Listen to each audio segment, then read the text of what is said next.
Yes, Yo, yo, sir. Go yo, ahead. 1 2 1 2, what it do? Welcome to the scene where it really gets mean. You got M drop the J because it fade away perfect. I got my starting five with me, man. It's about to get real serious on this as we recap a couple of teams that kind of left a lot that needed to be seen to the eye. As you can see, I'm gonna be point guarding on this one because our normal point guard don't get a lot of shots up.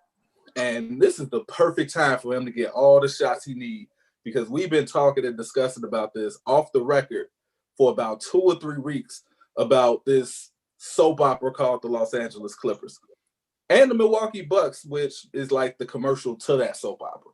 So we definitely gonna get it in. Before we do that, let's go ahead and get the politics out the way. If you're on Facebook, join 94 Feet of Life. Also join Views from the 22. Um, Stoppage time for soccer, between the rounds for boxing, petty in the outfield for baseball. As you can see, we out here. Whatever sports you want to talk, I don't care if it's a Cambodian hot dog eating contest. We covering that shit. So with that being said, let me go ahead and swing it around the horn, and then we're gonna get started with our favorite point guard. But first, Ham, let them know what's going on, man. Movement is real. Although ignore it, but this is what we're about.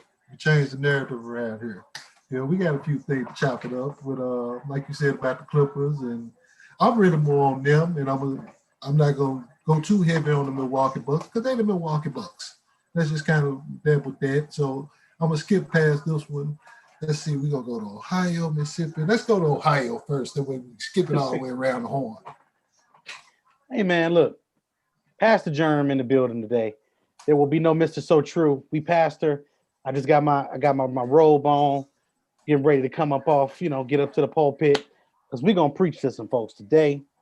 Let me go ahead and take this. I'm gonna crab dribble one time, get it in and out, kick that bad boy down there to Mississippi, going there up down there to my guy with the title. Man, you know how you be somewhere on a team and you just happy to be on the floor to play with a couple of guys that you doing with.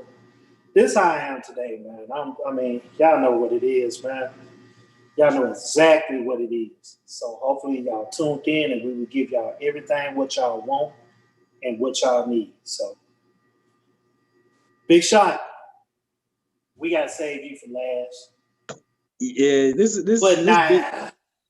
Usually, we got to talk about the Bucks and the Clippers today. This is 94 feet of off season, so not as frequent, but we definitely going to tune in. Actually, it might not be 94 feet of off season that long, considering what Adam Silver proposed today about a pre-Christmas start, but that's for another day. Fellas, the Clippers have been the story outside the Lakers actually win the championship. And this is something that we have kind of talked about off camera, in the group, private conversation about just WTF. What the happened to the Clippers? So everybody's going to get their shots. I know they're trying to hype me up, but everyone's going to get their turn at this. Jay, I'm going to start with you. From your eyes, what did happen to the Clippers? What was the problem? The thing of it is that it's more than one problem. It's a collection of things, especially when you're bringing in new bodies, and these new bodies are being accounted for. Well, they're being given liberties, that stars get. But we also take a look at that. We did they win 50 games last year? Well, the season prior, 8 seed, 50 games with pretty much 2 men as their best player coming off. Their best players were coming off the bench. 150 doing that. Now they beef it up and they bring these cats in. I don't know what kind of liberties and detail that Paul was getting, but we know Kawhi, they're going to sit Kawhi. Load management, a lot of people complain about that, which I'm like, whatever, dude. Kawhi has never played 82 games in his entire, 9-year run. So right. It's just, that's part of it. But if there's some infighting or some jealousy, a little bickering and whatnot that's going on, that's going to permeate and sour within the culture at any point. And it resulted in a bubble where with certain things that's like, you don't want to say it's a big deal. Like, okay, Lou going back home for the funeral, then he gets seen at the Magic City spot getting wings and whatever else. Trez was out, funeral, same thing. Then they bringing in guys like Joakim Noah, who I felt should play more. Then you got the Morris twin, and everything else is just added on. And Doc, I don't know if it was a burnout situation for Doc either.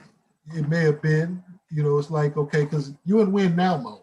So the stress level is just heightened when you get to that point. But I think it's just really a combination of things. And I don't know if it's one thing in particular that we can hit on. Maybe y'all know, maybe one of y'all gonna say it. I mean, like, that's it right there. We're gonna put a couple people on the couch. As y'all can see, I have my license, my license in hoop therapy. It's on the wall right there. You might not be able to see the certificate right there. MJ, I know MJ is about the lab and the X and O. MJ, as you watch the Clippers on the court, we're gonna talk about everything else, just on the court. What did you see that was like, this looks a little shaky? Absolutely nothing. The X's and O's had nothing to do with this. You know what this had to do with? The Los Angeles Clippers is the perfect metaphor to the average American citizen. Yeah, I went there. So let me break down last year and get it to this year. I promise I'm going to move quick. Yeah, please take your notes for this one. I should be sitting on the couch with you. Last year, we have a team that nobody expected anything out of to sneak into the 8th seed and actually make it interesting against a team that we thought was pretty much invincible. One game, they came back down from like 26 in the third quarter or something like that. But it wasn't just the fact that they did those things. It was how they did it. They did it as a team. They did it with a bunch of misfits, with a bunch of toys that people may have wrote off, but they did it together. They grinded. They hustled. They worked. They did not quit on any type of basketball. You know what? Yes, they lost in 6, but it felt like a victory because the culture was turning around. Now, what do you do with this culture? With any culture, it attracts other people who want to invest in your culture. It's almost like having a credit report. Banks is not going to give you no money unless you plan with a 700. So the Clippers showed that they got a 700. So you know who that attracted? This dude over in Canada who's an investor. He's an investor in rings. He's like, you know what? I already got this ring. They're okay. I would love to stay closer home to my family and still be able to get a ring. You know what? This team looks perfect. I know another person in Oklahoma City that actually would like the same thing that I want because he stays in Los Angeles too. Let me go ahead and get him. So you add all of these pieces together, and on paper, everybody's saying the same thing. I want to win. Just like in America, everybody says the same thing. I want a marriage. I want a millionaire. I want $1 million. Everybody wants these things, of course, but who's willing to give up what you need to give up to get them? And that's where the question gets real. Because now, Clippers, you got everything that you need, but nobody is willing to give up what they have to give up to get where they're going. If you bring Kawhi on this team, you got to understand Kawhi is going to get different treatment than you because Kawhi is a different player than you. When you bring Kawhi and Paul George on this team, you got to understand you're not going to still get your 16 to 18 shots a game. That's going to get cut in half. And you better be in the lab and make sure you make the ones that you do get because that's just how life works. In order to get something, you have to give up something. If you want to be a millionaire, you got to put a lot of time into that. And you probably got to do some things that may be questionable depending on what field of study you in. Or you got to, sacrifice and submit to a few people and a few things to be able to get where you want. If you want to get married, it's a team environment. You're 2 people combining into one.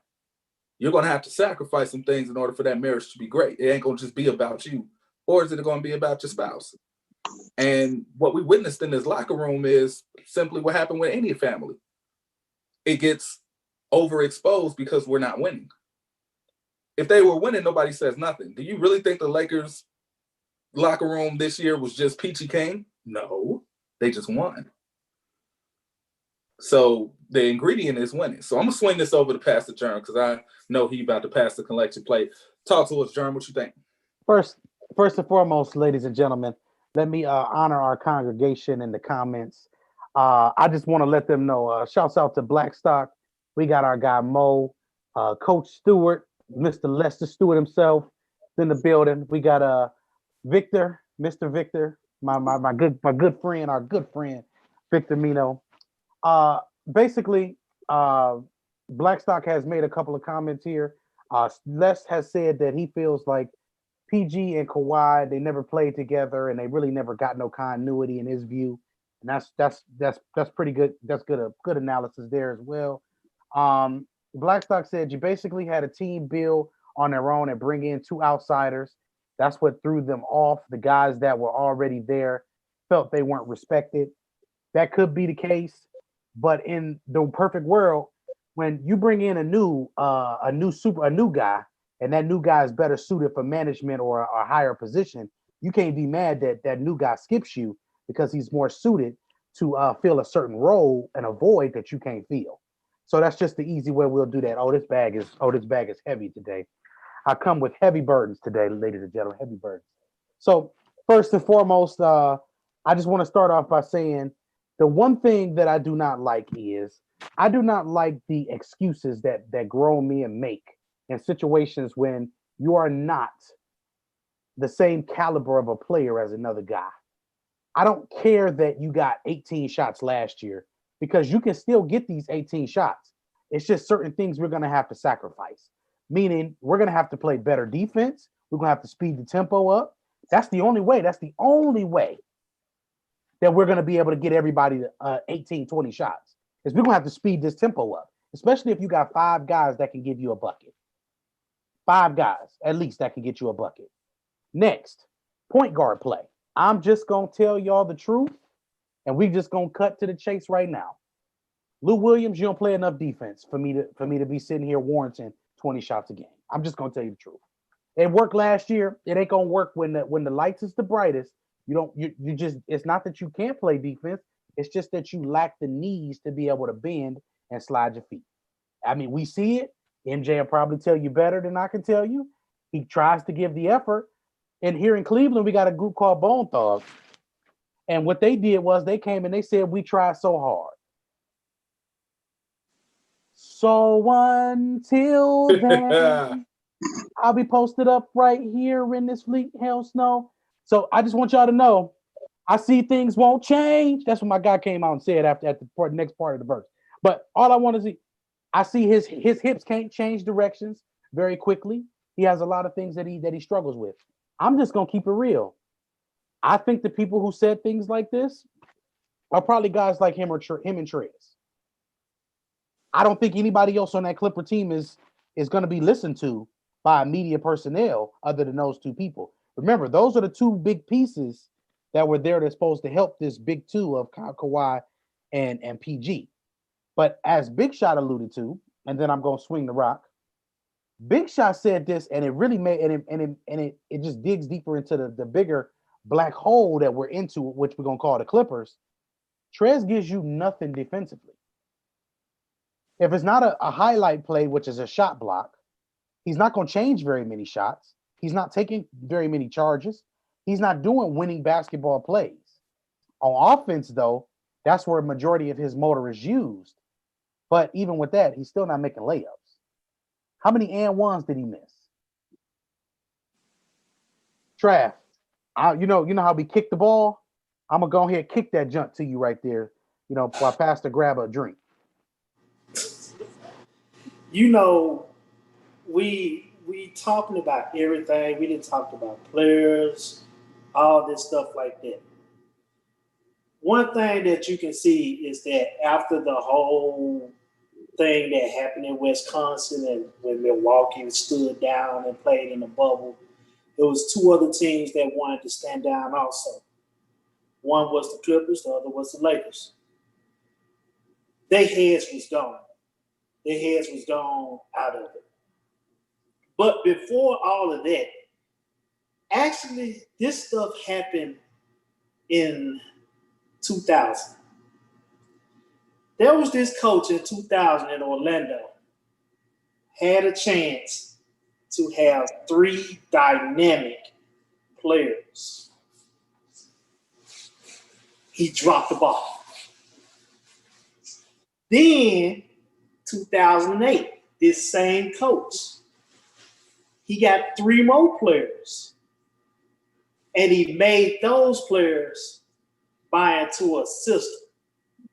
They end up winning the championship. Now you come to 2020, 1920.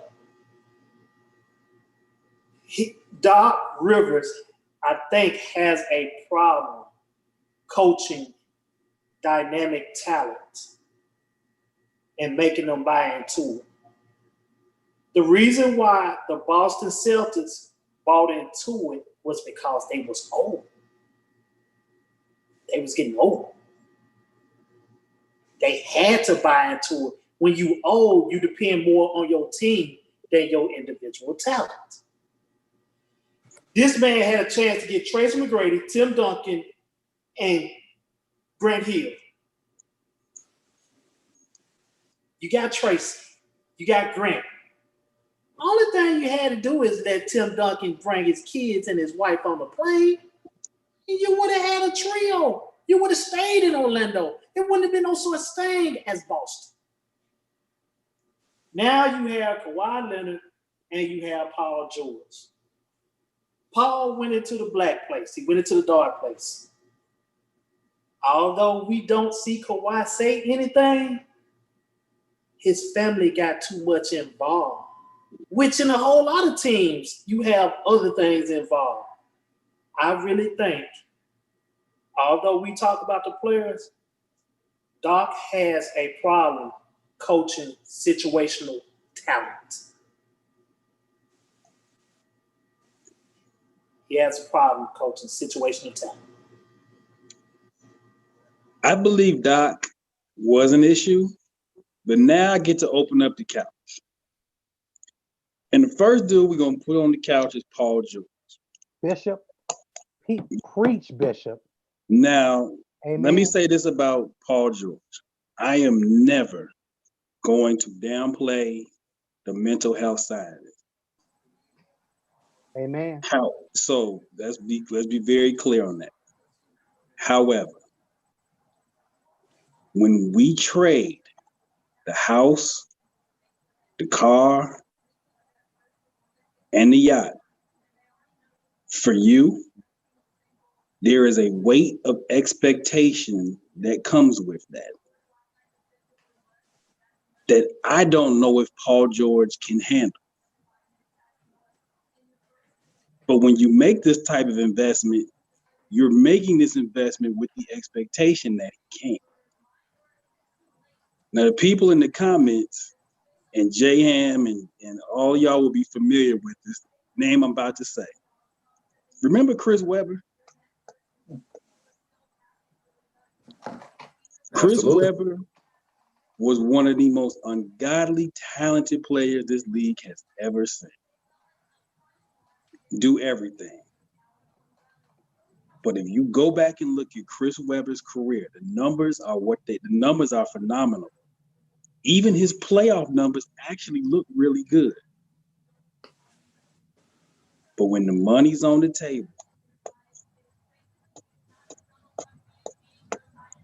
where's Chris Webber to be found?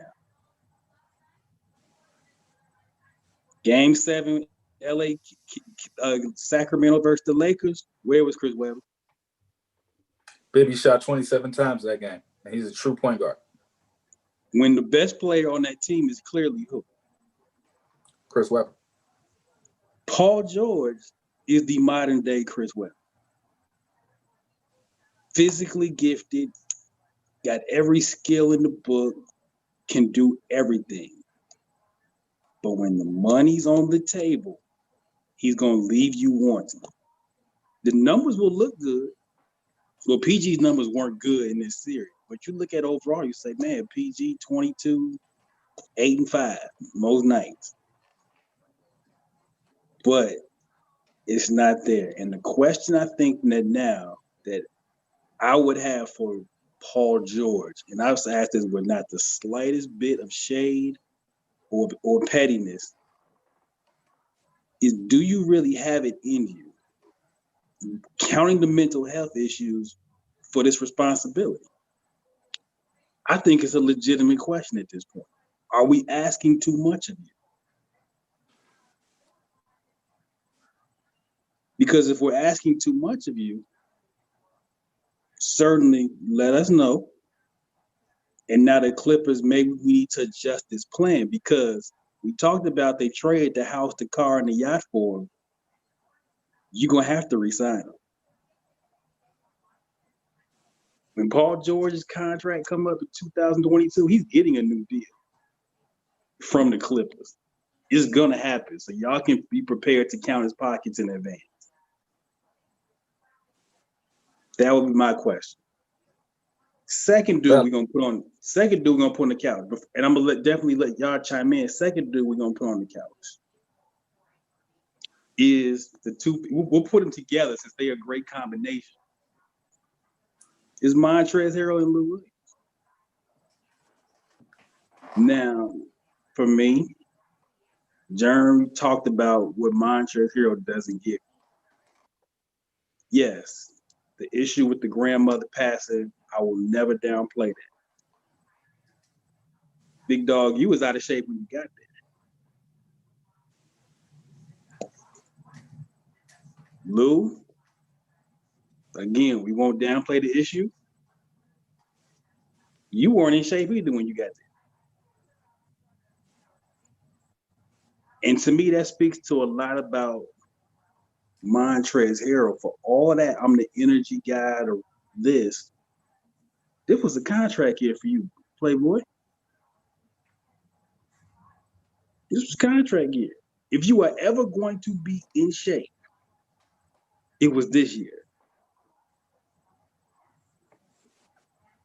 So to me, those two guys bear a lot of responsibility for what happened in that bubble.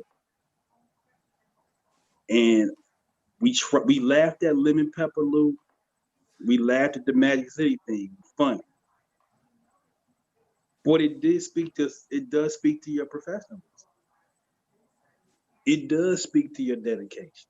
It does speak to where you invested in this.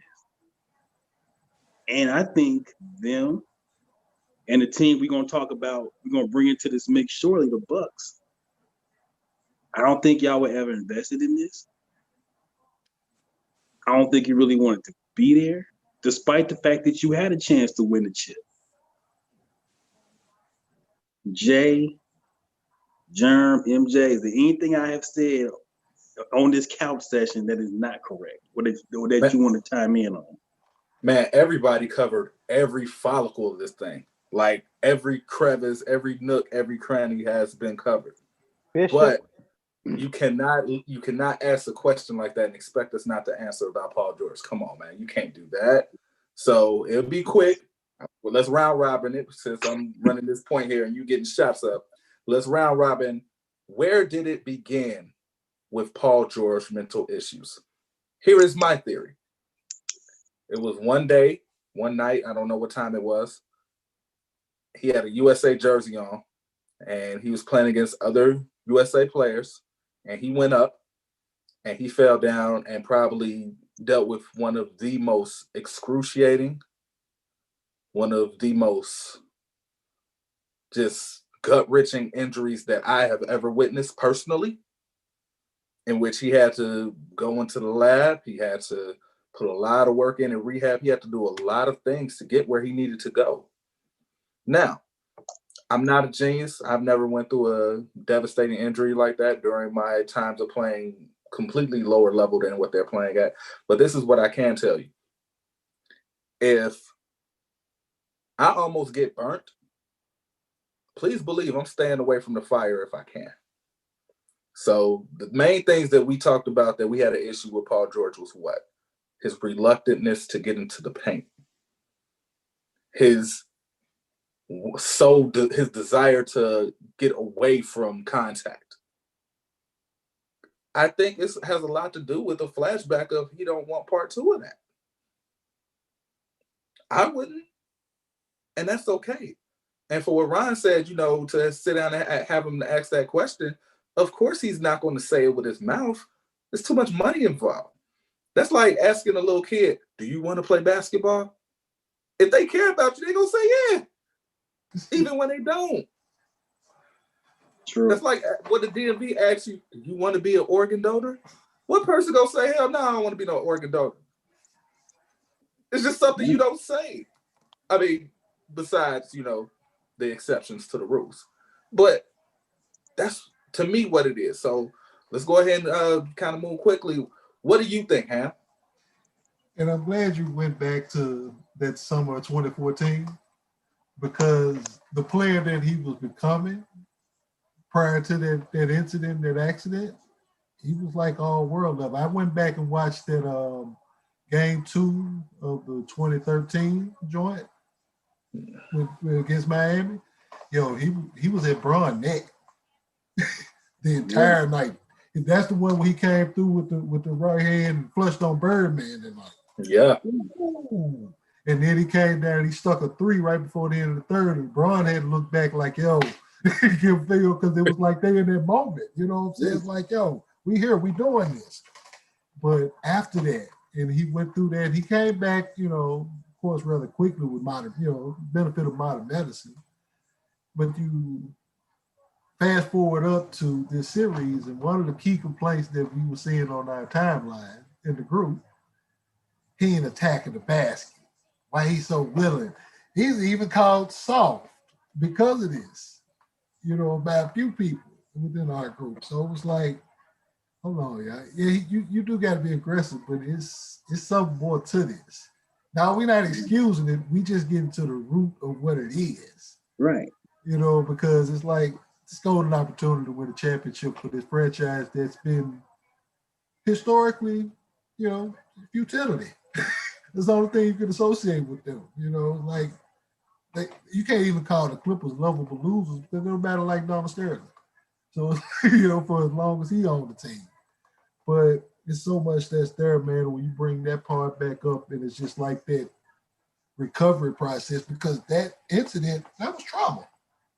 That's trauma. That's going to be that for anybody, going down that way. It's just like, especially the way that it happened. He like literally kicked the stanch on and, so it's tough, man. But I'll add this in though. A name change from them won't hurt either. I heard Matt Barnes suggest this on All the Smoke, and I'm like, yo, you were a Clipper, you ought to know. You've been through the falling down from 3-1 as a Clipper and everything else. So he like, yeah.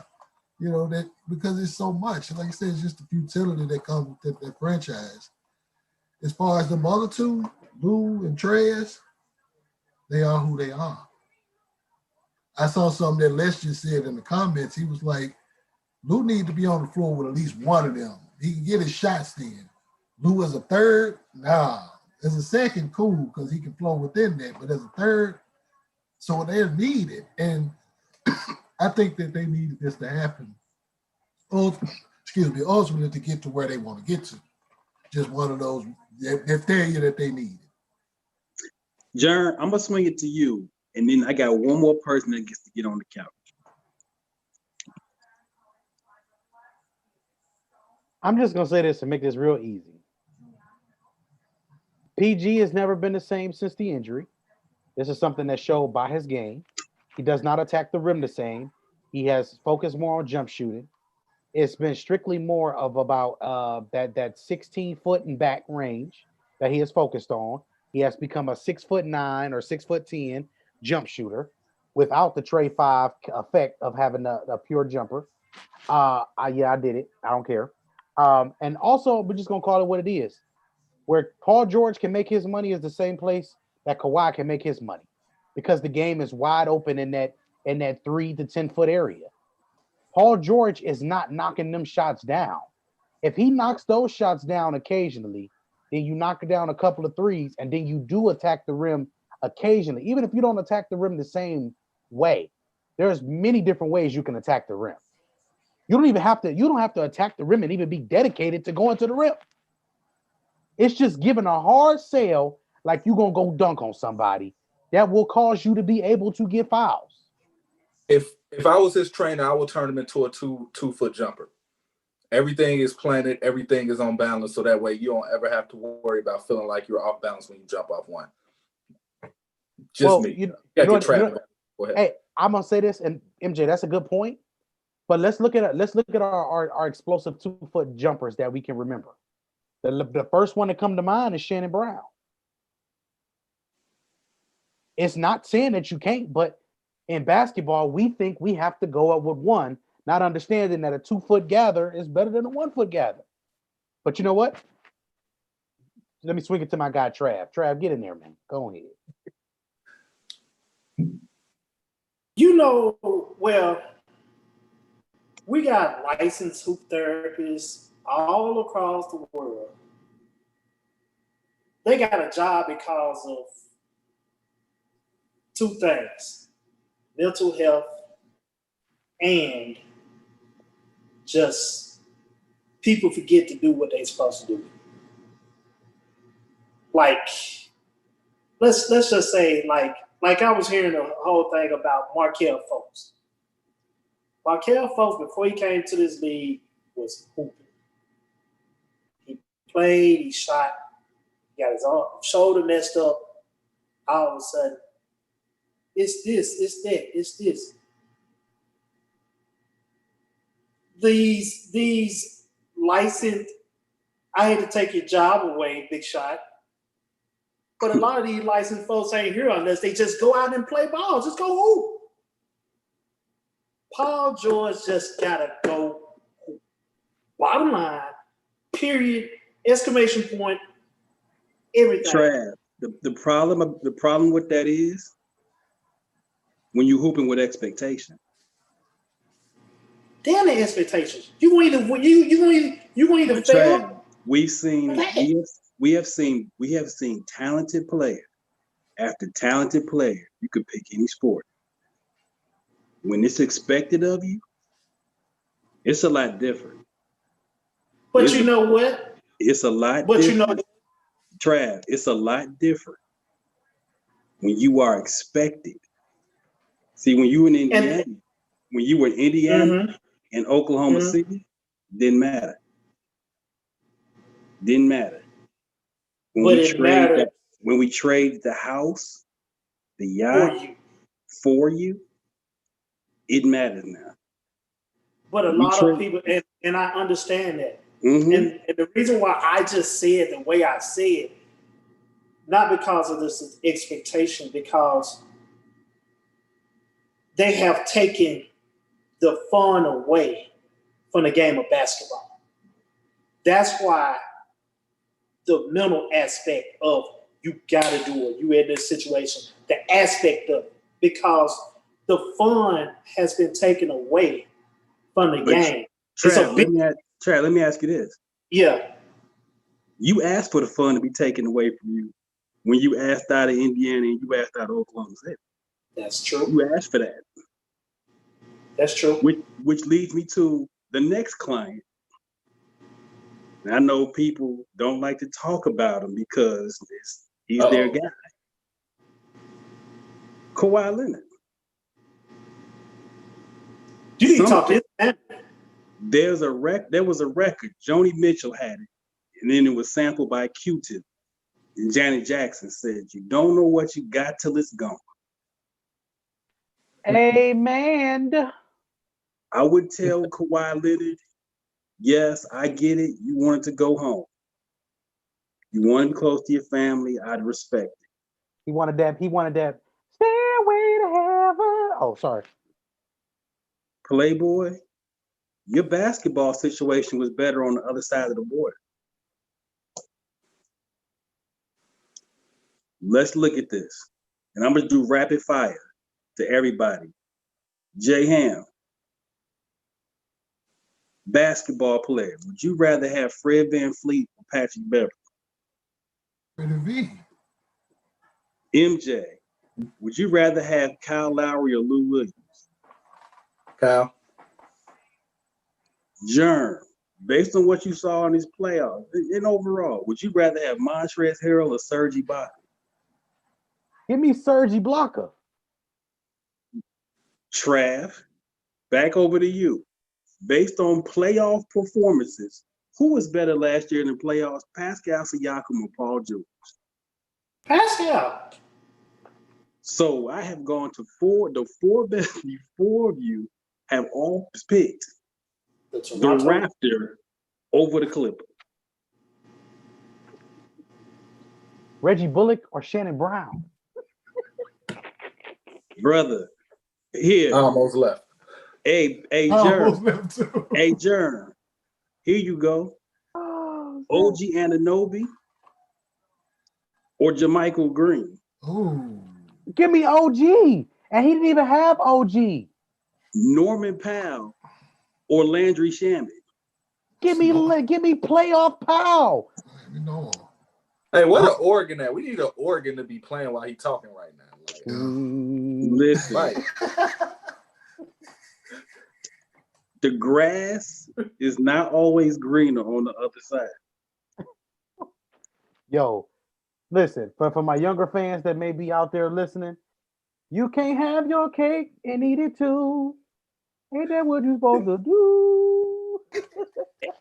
Hey, and think about it like this. We talked a lot about Paul George, fellas. He hitched his wagon to Paul George. Right? He hitched his wagon to the quote unquote prettier girl, to use the little love of Dame, because she was the prettier girl. Problem is Toronto, the girl might not have been as good looking, but she cooked every day. House was clean. Paid bills. hey, you know something? I think the girl looked good. I think both girls looked good. The problem was everybody is not ready to receive stability. Everybody is not ready to receive, You talk about you almost left. Hey, everybody ain't ready for it. And this is what goes back to being, why I compare the Clippers to Americans. Because all the things you ask for, you ain't even ready to receive yourself. Lou Will, Montrez. Last year, y'all was talking real good about to be, a championship caliber team. But y'all can't even sacrifice on some shots on the other end so that you could be able to put that more towards defense. Y'all can't sacrifice a few minutes. And before we start talking about, favoritism, because that's what was the problem, right?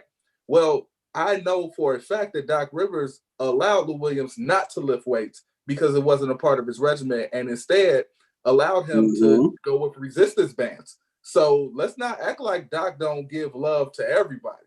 It's just different love. Go ahead, Ron. I'm sorry. Meanwhile, Lowry, Van Fleet, Pascal, Serge, Norman do everything else. Everything the Clippers didn't do, they did. Take charges. And make timely jump shots. Make shots. Take charges. Board. Play defense. Consistent effort. Everything the Clippers are not, the Raptors are. He's the same dudes that won 3 games in Oakland last year, and Kawhi didn't score in like the last 6 or 7 minutes of the closeout game, and they still won. And they won all 3. Old school dudes still smoking them Camels. Listen. So we're not going to take too much time on much more of y'all time, because we'd like to stay somewhat on point, but we hadn't spoken to y'all within about a week, so. But this is just a little lesson to all of you. Not to all of you, because we got grown men. You sometimes the situation that looks the best or the situation you think is the best. Nick Nurse or Doc Rivers? Ooh, I'm gonna stand away because I like Doc. Yeah. Germ, I will say this. Out of respect. They both got one ring now, don't they? So we can't even do the whole who got the ring argument. Hey, I just put it out there. I put it out there for him. Just within our huddle, Nick Nurse is like, we give him mad props on a daily, even when he don't win, because it's like, what he gonna do next to adjust? So we're gonna wrap this up rapid fire, and then we're gonna get out of here because we've definitely gone past our time. So we didn't even touch the Bucks. That's how irrelevant they are. We might talk about We'll come back. Do I want to talk about Giannis we'll and the come back Bucks? to the Bucks on another day because I think that issue is just an issue of limitation. I think that's really what I think too. It's just an issue of limitation. So they don't even need to leave you on the couch. They just have to simplify, just be better. Watch this. It's just easy. Steph Curry or George Hill. White Dante or Klay Thompson. Yeah, that's all it is. It's Draymond Green or Brooke Lopez. See, one thought the grass was greener on the other side, and the other one knows the grass is greener on the other side. Man, look, the grass ain't even green. The grass is gold because it's a Larry O'Brien waiting for him. What you mean? Come on, man. Folks out there, man.